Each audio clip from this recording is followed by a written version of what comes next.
కూటమి అధికారంలోకి వచ్చిన వెంటనే సూపర్ సిక్స్లో భాగంగా ఫ్రీ గ్యాస్ సిలిండర్ స్కీమ్ని రీసెంట్గా ప్రారంభించడం జరిగింది.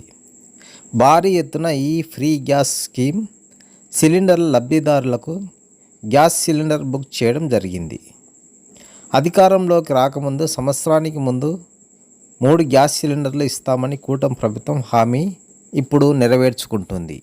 అయితే మనం తెలుసుకోవాల్సింది ఈ పథకానికి ఎవరు అర్హులు, ఎవరు అనర్హులు, అసలు మన అకౌంట్ యాక్టివ్లో ఉందా లేదా, మనకు డబ్బులు పడతాయా లేదా, ఉంటే అది మనం ఎలా తెలుసుకోవాలి, మన మొబైల్లో ఎలా చెక్ చేసుకోవాలి అనేది నేను మీకు ఈ వీడియోలో వివరిస్తాను. ఈ వీడియో స్కిప్ చేయకుండా జాగ్రత్తగా గమనించండి. కొన్ని ముఖ్యమైన పాయింట్లు ఉంటాయి. ఎందుకంటే మీరు స్కిప్ చేస్తే అసలు విషయం మర్చిపోయి ఎక్కడికో వెళ్ళిపోతారు. అందుకని ముందుగా జాగ్రత్తగా వీడియోను చూడండి. ఆ తర్వాత నేను చెప్పిన ప్రాసెస్ మీరు పాటిస్తే మీ అకౌంట్ వివరాలు, మీకు సబ్సిడీ వస్తుందా రాదా, వస్తే ఎప్పుడు వస్తుందనేది మీరు ఖచ్చితంగా తెలుసుకుంటారు. మీ అకౌంట్ యాక్టివ్లో ఉందా, డియాక్టివ్లో ఉందా? మీ అకౌంట్ డియాక్టివ్లో ఉంటే ఏం చేయాలి? ఏదైనా క్రోమ్ బ్రౌజర్ ఓపెన్ చేసుకోండి. ఏదైనా క్రోమ్ బ్రౌజర్ను ఓపెన్ చేసి PMUY అని gov.in అని టైప్ చేయండి. టైప్ చేస్తేనే ఇలా వస్తుంది. ఇలా వస్తే ఫస్ట్ లింక్ను క్లిక్ చేయండి. ఇలా క్లిక్ చేసిన తర్వాత ఇలా ఇంటర్ఫేస్ ఓపెన్ అవుతుంది. ఇలా ఓపెన్ అయిన తర్వాత అప్లై టు ఉజ్వల 2.0 అని వస్తుంది.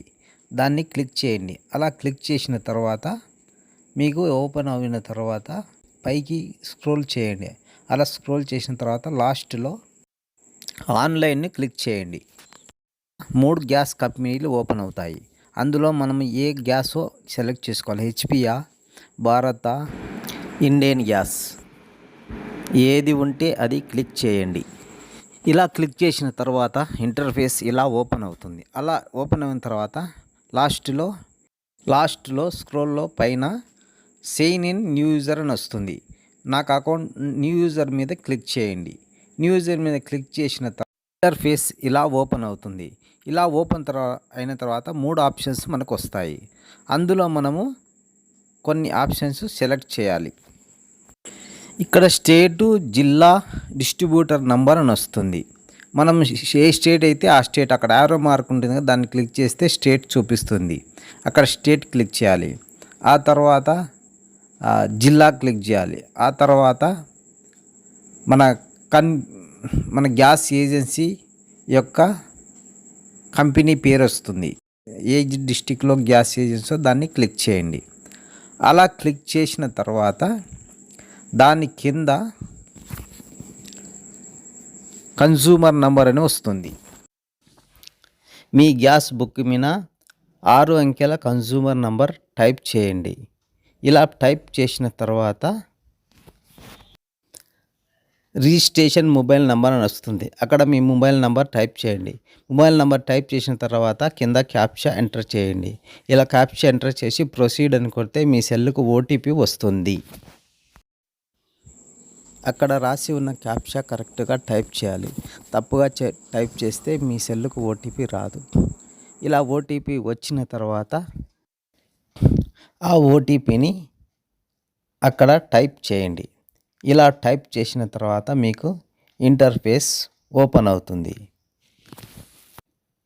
ఈమెయిల్, పాస్వర్డ్, కన్ఫర్మ్ పాస్వర్డ్ అని వస్తుంది. మనం ఇక్కడ న్యూ పాస్వర్డ్ ఎంటర్ చేసి మెయిల్ పాస్వర్డ్ ఎంటర్ చేసి కన్ఫర్మ్ చేసి సబ్మిట్ చేయండి. ఇలా సబ్మిట్ చేసినప్పుడు మీకు ఇలా మీ గ్యాస్ ఏజెన్సీ యొక్క లిస్టు మీకు ఓపెన్ అవుతుంది. ఇక్కడ మీకు యాక్టివ్ అని వచ్చిందంటే మీరు ఏం చింతపడాల్సిన అవసరం లేదు. మీకు అమౌంట్ క్రెడిట్ అవుతుంది. ఇక్కడ మీకు డియాక్టివేట్ అని ఉంటే మాత్రం మీరు ఖచ్చితంగా యాక్టివేట్ చేసుకోవాల్సి వస్తుంది. ఇంకా ఫుల్ డీటెయిల్స్ కావాలంటే ఇక్కడ సెకండ్ ఆప్షన్ క్లిక్ చేయండి. సెకండ్ ఆప్షన్ క్లిక్ చేస్తే పూర్తి డీటెయిల్స్ ఓపెన్ అవుతాయి. అక్కడ మీకు ఇంకా వివరాలు తెలుస్తాయి. ధన్యవాదాలు.